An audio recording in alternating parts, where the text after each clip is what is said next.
오늘 말씀은 예레미야 31장 15절에서 30절 말씀입니다. 우리 한 절씩 교독하실 때 제가 먼저 읽습니다. 여호와께서 이와 같이 말씀하시니라. 라마에서 슬퍼하며 통곡하는 소리가 들리니 라헬이 그 자식 때문에 애곡하는 것이라. 그가 자식이 없어져서 위로받기를 거절하는도다. 여호와께서 이와 같이 말씀하시니라.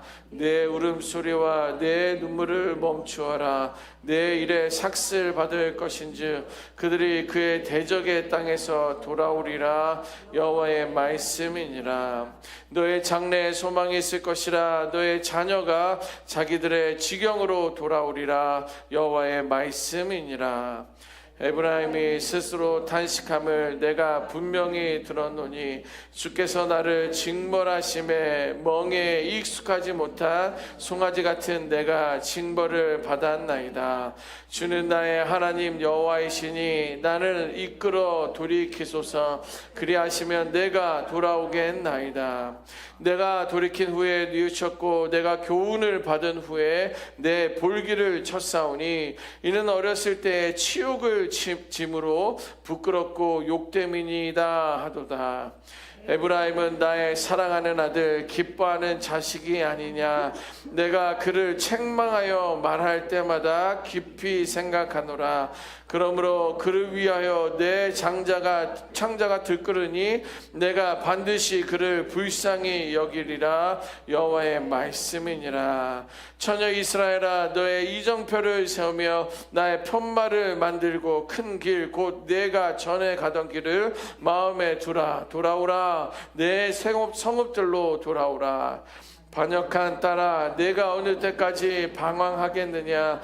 여호와가 새 일을 세상에 창조하였나니 곧 여자가 남자를 둘러싸리라. 만군의 여호와 이스라엘의 하나님께서 이와 같이 말씀하시니라. 내가 그 사로잡힌 자를 돌아오게 할 때에 그들의 유다 땅과 그 성읍들에서 다시 이 말을 쓰리니 곧 의로운 처소여 거룩한 신이여 여호와께서 네게 복 주시기를 원하노라 할 것이며 유다와 그 모든 성읍의 농부와 양떼를 인도하는 자가 거기에 함께 살리니 이는 내가 그 피곤한 성령을 상쾌하게 하여 모든 연약한 심령을 만족하게 하였음이라 하시기로. 내가 깨어보니 내 잠이 달았도다. 여호와의 말씀이니라. 보라, 내가 사람의 씨와 짐승의 씨를 이스라엘 집과 유다 집에 뿌릴 날이 이르리니 깨어서 그들을 뿌리 뽑으며 무너뜨리며 전복하며 멸망시키며 괴롭게 하던 것과 같이 내가 깨어서 그들을 세우며 심으리라. 여호와의 말씀이니라.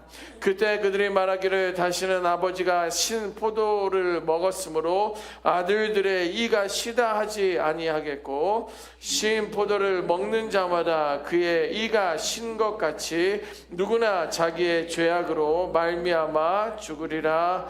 아멘.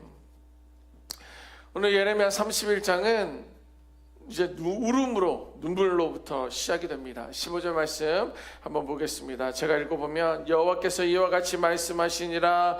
라마에서 슬퍼하며 통곡하는 소리가 들리니 라헬이 그 자식 때문에 애곡하는 것이라. 그가 자식이 없어져서 위로받기를 거절하는도다. 이렇게 기록하면서 우는 이야기가 시작됩니다. 여기서 라마에서 울었다라고 하는데 라마는 이스라엘 백성들이 바벨론 포로로 가기 전에 끌려가기 전에 집결했던 그 장소가 라마입니다. 여러분들 바벨론으로 포로로 끌려가기 전에 누군가가 여기에 모여 있다고 하십시다. 그러면 여러분들의 그 마음은 끌려가는 내가 아니라 끌려가는 가족이, 내 아들이, 내 딸들이 혹은 내 부모가, 손자가, 손녀가 거기에 있었다면 그 상황이 어떠했는지 한번 생각해 보십시오. 눈앞에서 가족이 흩어지고 조국을 등지고 이방 땅으로 포로의 위치로 향해 했던 그 비탄과 절망의 공간으로 세워졌던 것이 바로 그 라마입니다. 이어서 등장하는 라헬은 단순한 한 여인의 이름이 아니라 이스라엘 민족 전체를 품고 있는 어머니를 상징하고 있는 거예요. 그래서 여기서 라헬이 자녀를 잃고 애곡하는 그 모습은요, 한 여인이 아들이 끌려가는 그 포로 앞에서 우는 그 눈물만을 제한되게 말하는 것이 아니라 나라를 잃어버리고 이제 우리나라에는 미래가 없어지고 안타까워하는 백성, 이스라엘 백성 전체의 통곡을 이야기하고 있습니다. 그럼 성경이 여기서 말하는 의미는 무엇입니까? 라마에서 슬퍼하고 통곡하고 라헬이 자녀 때문에 애곡하는 것은 한 개인의 눈물이 아니라 회복의 길이라고는 전혀 보이지 않는 그러한 현실 앞에서 민족 전체의 절망이고 탄식의 그러한 모습입니다. 자, 그러나 여러분, 우리 하나님은요, 그 눈물을, 그 울음을 외면하지 않으시는 분인 줄 믿습니다. 자, 그런데요, 하나님께서는 이 눈물의 즉각적인 상황 변화를 일으키지 않으신다라는 거예요. 무슨 말입니까? 포로는 여전히 포로라는 거예요. 나머지 끌려가지 않는 가족들이 그렇게 울음바다가 되며 이제 우리에게 미래가 없다, 우리에겐 소망이 없다라고 그렇게 울고 있지만 여전히 포로로 끌려가는 내 자녀들의, 우리 가족들의 모습을 보게 된다는 거예요. 그 눈물의 현실은 그 자리 그냥 그대로 있다라는 거예요. 라마의 울음소리가 기쁨의 소리로, 기쁨의 울음으로 바뀌지 않았다라는 거예요. 그렇다고 하나님께서 침묵하셨느냐? 하나님이 안 계셨던 것은 아니냐? 하나님이 외면한 건 아니냐? 결코 그렇지 않습니다. 하나님이 우리들의 흘리는 그 눈물을 외면하지 않으시는 분이에요. 그러나 우리가 원하는 방식과 원하는 그 시간 안에 일하지 않는다라는 거예요. 왜? 하나님의 시간이 있으니까, 하나님의 때가 있으니까.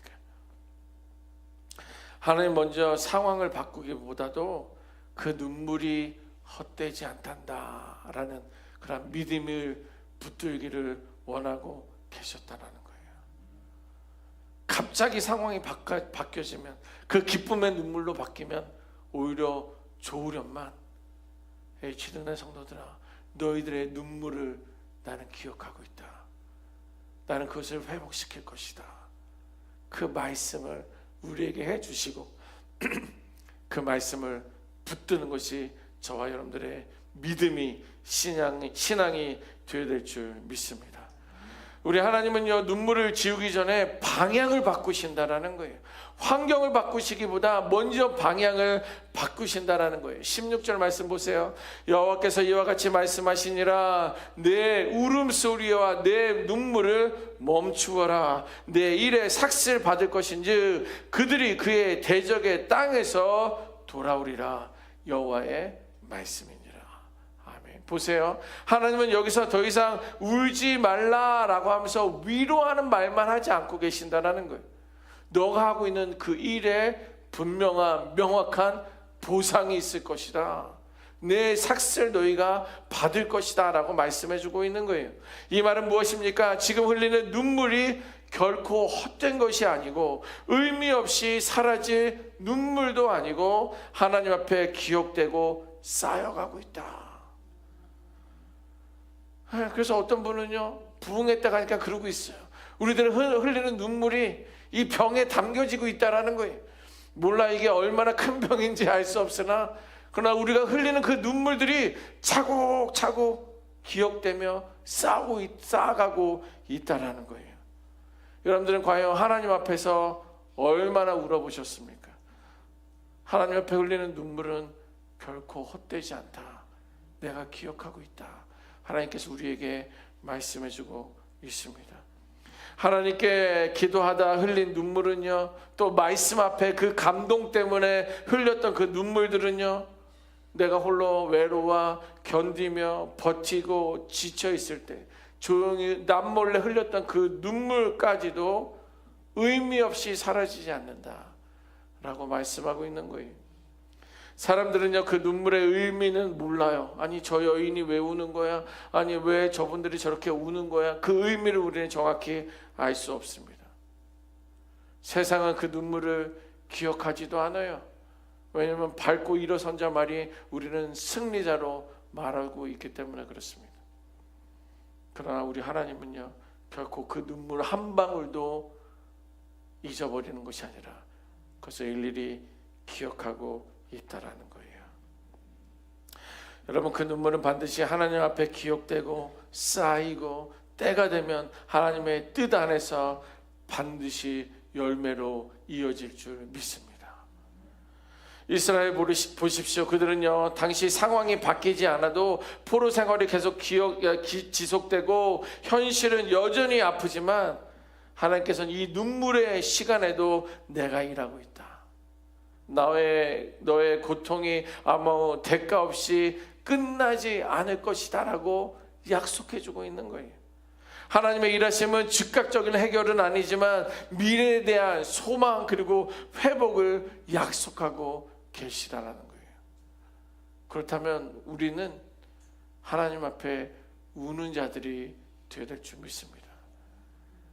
남자가 뭘 울어요, 목사님? 목사님, 저는 원래가 눈물이 없습니다.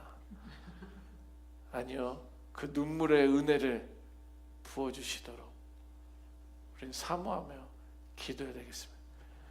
그냥 남편 앞에서 우는 게 아니라, 자식 앞에서 우는 게 아니라, 저를 찾아와서 저 앞에 우는 게 아니라 우리 하나님 앞에 울어야 한다는 거예요. 여러분, 18절 한번 보십시오. 여기에 에브라임의 고백이 나오고 있습니다. 에브라임이 스스로 탄식함을 내가 분명히 들었노니 주께서 나를 징벌하심에 멍에 익숙하지 못한 송아지 같은 내가 징벌을 받았나이다. 주는 나의 하나님 여호와이시니 나를 이끌어 돌이키소서. 그리하시면 내가 돌아오겠나이다.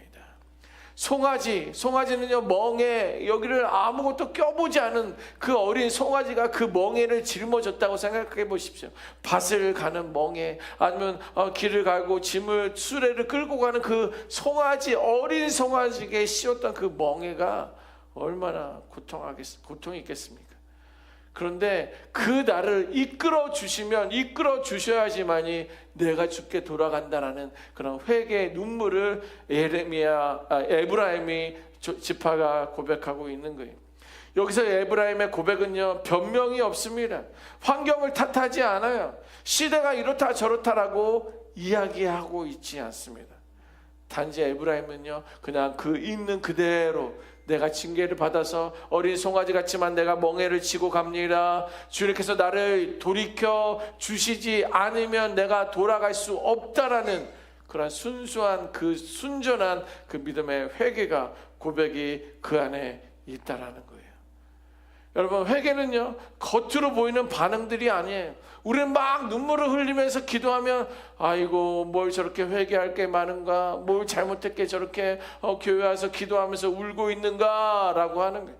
혹은요, 내가 회개하면 새롭게 되면 마음이 뜨거워서 감정적으로 너무 신나고 익사이팅할 때가 있지만, 회개라는 것은 겉으로 보이는 반응이 회개의 전부는 아니라는 거예요. 회개할 때 그러한 모습들이 보이곤 있지만 그런다고 해서 회개의 전부는 아니다라는 거예요. 회개란 하나님 앞에서 다시 책임의 자리로 돌아가는 것이 바로 회개라는 거예요. 지금까지 내가 하고 있던 핑계가 있다면 그것은 내려놓는 거예요. 핑계를 탓하지 않는다라는 거예요. 환경을 탓하지 않고 사람을 탓하지 않고 그 자리에서 물러나와 주님, 내 문제입니다. 주님, 내가 어리석었습니다. 주님, 내가 게을렀습니다 라고 내 문제임을 고백하는 것이 바로 회개하는 것입니다. 정직하게 자신을 인정하십시오. 그리고 방향을 바꾸는 결단이 필요합니다. 나는 LA로 가야 되는데 자꾸만 몸과 마음은 어디로 가고 있어요? 베가스로 가고 있어요. 방향을 바꿔야 돼요. 아니, 나는 LA를 가야 되는데 그럼 어디 베가스를 향하고 있습니까? 방향을 바꾸는 것이 진정한 회개라는 거예요.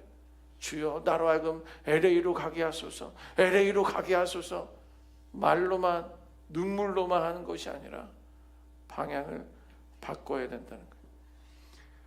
하나님의 징계 속에서도 우리는 아버지심을 볼 수가 있습니다. 어떻게? 하나님의 반응이 20절에 기록되어 있어요. 보세요. 20절.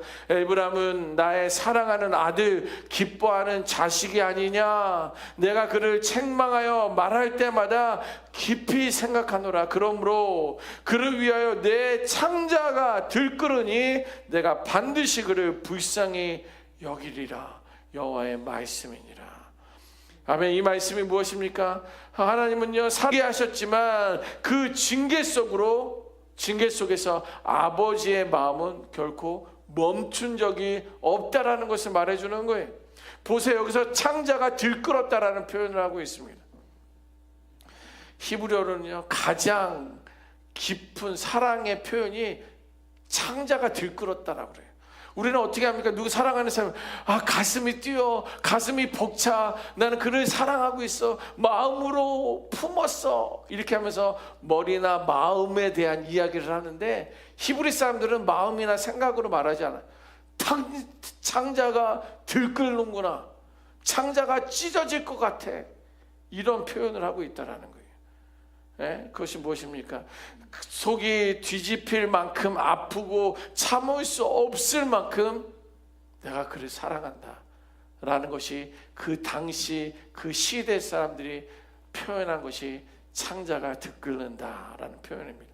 즉 하나님께서 내 창자가 들끓었다라는 그 말씀에는 마음을 조금 쓰신 정도가 아니라 자녀를 향한 그 사랑 때문에 속이 타들어가는 아버지의 고통과 들끓는 어떤 애끓는 그 간절함이 그 말씀에 표현되어 있다라는 거예요. 이렇게 하나님은 징계 속에서도 아버지의 하나님의 마음은 심판자가 아니라 아버지의 마음이 담겨져 있는 거예요. 저는 하나 기억나는 그 아프지만 위로가 되었던 그런 적이 있습니다. 어렸을 때인데 몰라요. 제가 뭘 잘못한 것 같아요. 제가 뭔가 잘못한 것 같은데 아버지가 회초리를 드셨습니다. 너무 아팠던 거예요. 너무 서러웠습니다. 지금도 그 기억이 아직 있으니까. 그래가지고 방 한쪽에 누워 쭈그려가지고 제가 눈물을 흘리면서 울고 있어요. 그런데 저희 아버님이 오시더니 얼마나 제가 누워있는지 기억이 안 나는데 아버지가 오시더니 그 두꺼운 짧은 손가락으로 안티프라민을 발라주셨던 그 기억이 있어요. 맞을 때는 내가 외아들인데 내가 뭘 잘못했는데 이렇게 맞아야 되는 거야. 어렸을 때인데 그런 속상함이 있었지만 때로는 아버지의 마음을 여러분들은 아시지 않습니까? 아유 이거 너 그래서 안티프라민을 발라주셨던 그 기억이 있습니다. 그 우리 하나님은요, 여러분들을 보시면, 저를 보시면 창자가 들끓을 정도의 그 마음을 갖고 계시는 분이라는 거예요. 그래서 하나님은 징계로 끝내지 않고 우리를 회복의 길로 함께 준비하고 계신다라는 것입니다. 오늘 본문의 마지막은요, 매우 중요한 선언으로 끝납니다. 29절 30절 말씀 같이 한번 읽어보도록 하겠습니다. 29절 30절입니다. 시작. 그때 그들이 말하기를 다시는 아버지가 신 포도를 먹었으므로 아들들의 이가 시다하지 아니하겠고 신 포도를 먹는 자마다 그의 이가 신 것 같이 누구나 자기의 죄악으로 말미암아 죽으리라. 아멘. 이 말씀이 무슨 말입니까? 어떻게 보면 당연해서 냉정해 보이지만 사실은 은혜에 대한 선언이라는 거예요. 신포도를 먹으면 누가 쉬어요? 내가 쉽니까? 여러분들이 쉽니까? 네, 벌써 침이 고이는데 신포도라고 하니까 침이 고이는데 네, 신포도를 먹는 사람이 신 거지 보는 사람이 시다라고 아들이 시다라고 말하지 않는다라는 거예요. 이것은 은혜입니다. 무슨 말입니까? 너희들의 조상 때문에 어쩔 수 없다. 그러니까 너희들의 아버지 탓이야 라고 하면서 우리에게 징계가 시작되지 않는다라는 거예요. 그 포도를 먹은 자가 그 심판을 받는다라는 거예요. 하나님은요, 우리에게 말씀해 주고 있어요. 각자가 하나님 앞에 설 수 있다라는 거예요. 네. 이 말은 지금 이 자리에서 지금 이 모습으로도 다시 시작할 수 있다라는 그런 뜻이에요. 내 조상들의 잘못 때문에 내가 이 모든 업보를 지고 내가 이 땅에 어렵게 사는구나, 힘들게 사는구나, 혹은 내 조상들이 뭘 잘못했기 때문에 내가 이러느냐가 아니라 신포도를 먹은 자가 신 것처럼 우리는 이제 다시 시작할 수 있다는 거예요. 상황을 탓하지 않고, 우리들의 부모 조상을 탓하지 않고, 나라를 탓하지 않고 다시 시작할 수 있기 때문에 그것은 심판이 아니라 회복의 약속인 줄 믿습니다. 여러분, 우리가 하나 흘리는 눈물은요 가볍게 여기지 않습니다. 그러나 하나님은 그 눈물 속에 머물기만을 원치 않고 있어요. 늘 계속 울고만 있기를 원하지 않는다라는 거예요. 하나님은 그 눈물에서 회개로, 그 회개에서 방향 전환을 통한 그 책임으로, 그 책임에서 새로운 소망을 붙들고 계시기를 원한다라는 거예요. 오늘 우리가 가정과 교회가 이 빅토밸리 지역이 이 말씀 앞에 정직하게 섰으면 좋겠습니다. 주여, 저희를 돌이켜 주시옵소서. 주께서 돌이켜 주셔야만이 우리가 주께 돌아갈 줄 믿습니다. 이 고백이에 하나님의 창자가 다시 들끓는 그런 참된 회복의 역사가 여러분들의 가정 가운데, 우리 교회 가운데, 이 지역 가운데 흘러가길 주님의 이름으로 축원합니다. 아멘. 기도하겠습니다.